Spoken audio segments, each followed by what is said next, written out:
Hey, what's up everyone? Josh here. 2020 has been a really difficult year in many aspects. The history books at this rate will probably have a chapter a week. But it's been especially difficult for the healthcare industry. From the PPE shortage to the lack of testing kits available for COVID to marginalized communities being disproportionately reflected in the death rate, public policy has been pretty slow on the uptake to contain all of this. And despite all those pitfalls, I'm still joining the US healthcare system during a pandemic as a medical student.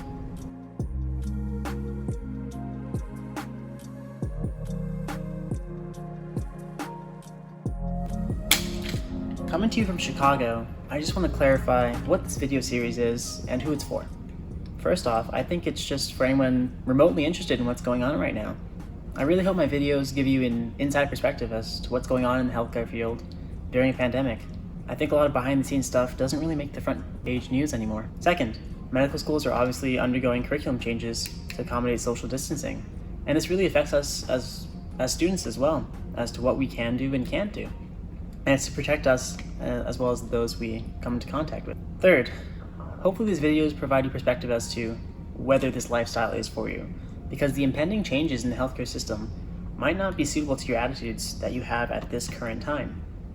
Lastly, I hope to just offer tips as I figure them out for myself.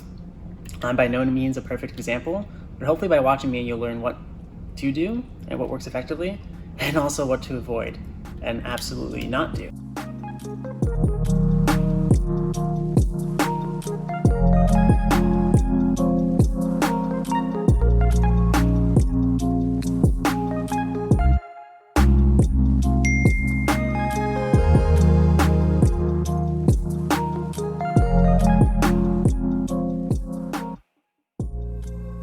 Next, just a couple of things that this video series is not about. One, it is not about how to get into a top medical school, because that's been done countless times over, and I can actually summarize for you so you don't have to waste your time watching those videos. You essentially need like a 3.9 GPA, 93rd percentile MCAT, losing letters of recommendation, a research publication of some sort, work in a nonprofit, start your own nonprofit, work as an EMT, and then tie your essay to some personal trauma that made you suddenly realize that you wanted to do medicine. There you go. Secondly, this is not going to cover or bash the USMLE like STEP exams or the AAMC or any specific medical school, because that's what college subreddits are for and College Confidential. Lastly, this is not about the politics of healthcare. That's not really what I'm going for. I'm going for an unbiased perspective here, just my experiences as they are. Of course, my identities might limit my experience to certain aspects, but if you want links about the politics of healthcare, I can probably link them in the description below.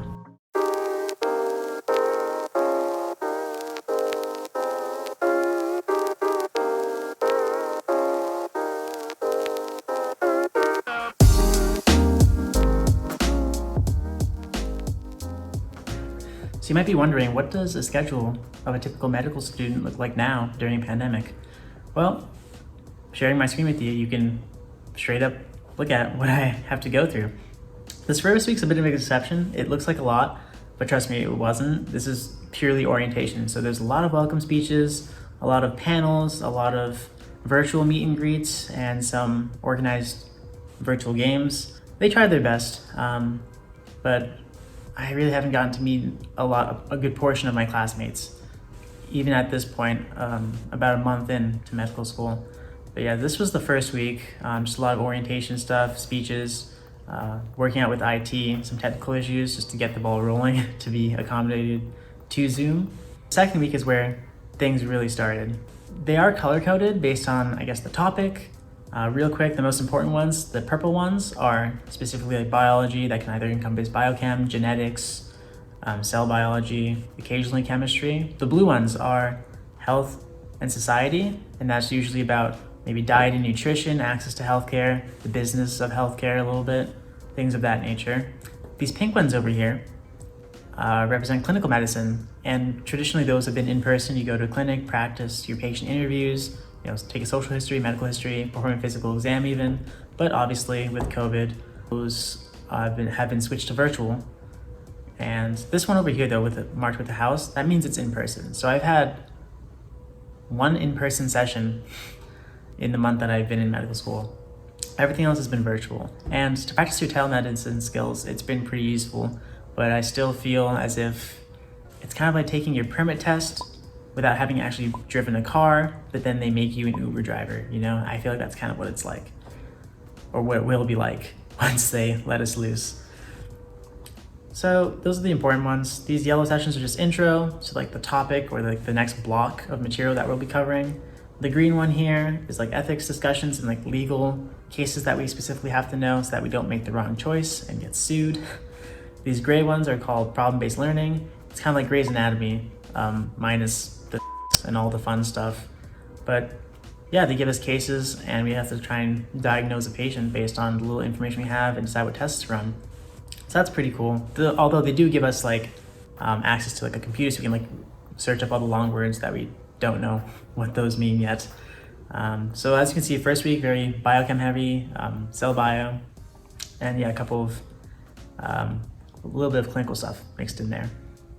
The second week has a lot more of these see on the top here, more asynchronous lectures. That just means you have to watch it on your own time. It is testable and fair games. You have to cover it at some point, but it's pre-recorded, so there's no live interaction. But as you can see, even in this week, a lot of biology. We basically cover all of undergrad bio in about 2 or 3 weeks. A little bit of lifestyle medicine here, still clinic twice a week, which would have normally been in person, but given the shift in the nature of the pandemic, virtual has been safer for both lecturers and students as well, since they can't put us in large groups to go around in clinics. And another ethics discussion and more bio.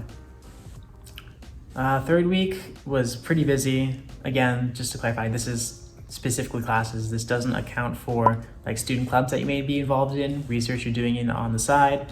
So you really do have to, make time. Time efficiency and time management are huge in medical school, even during this pandemic where you don't really have to travel and you save that amount of time. It's still pretty jam-packed.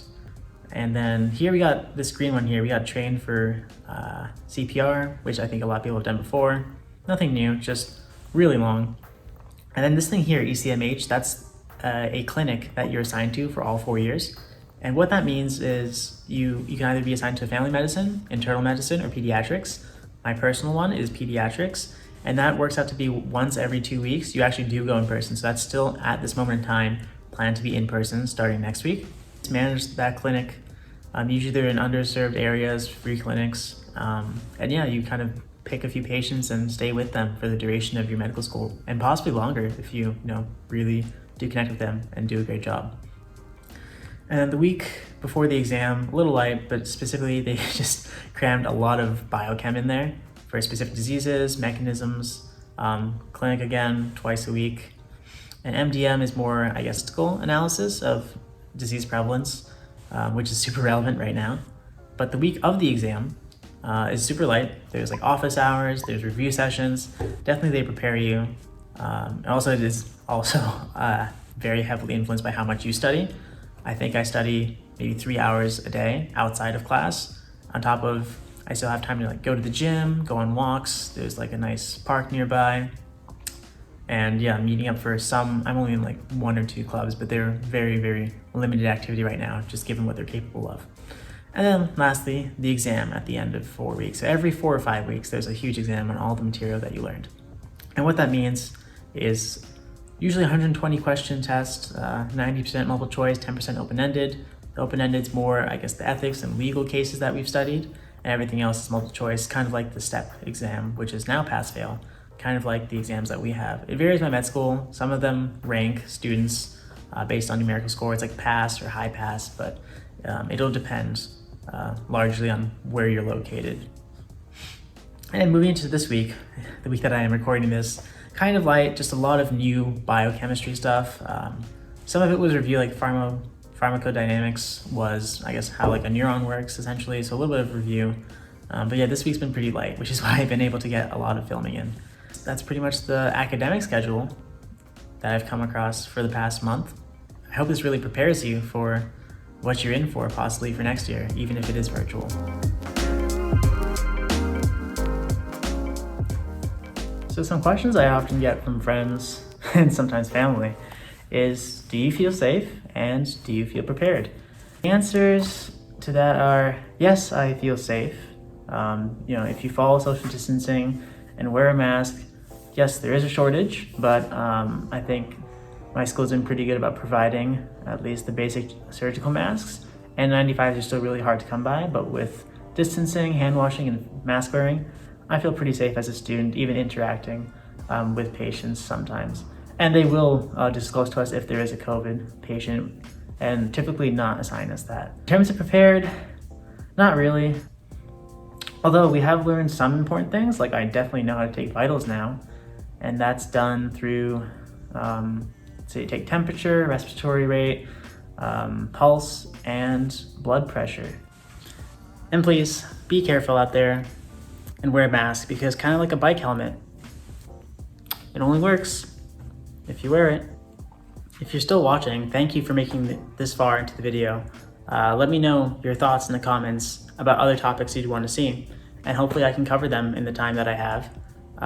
As of now, I'm thinking of covering probably mental health and medicine, a little bit more about once I start my clinical work in free clinic, talking a little bit more about that, and probably just some more general study habits and how I manage my time outside of class. So yeah, again, thank you for watching, and see you in the next one.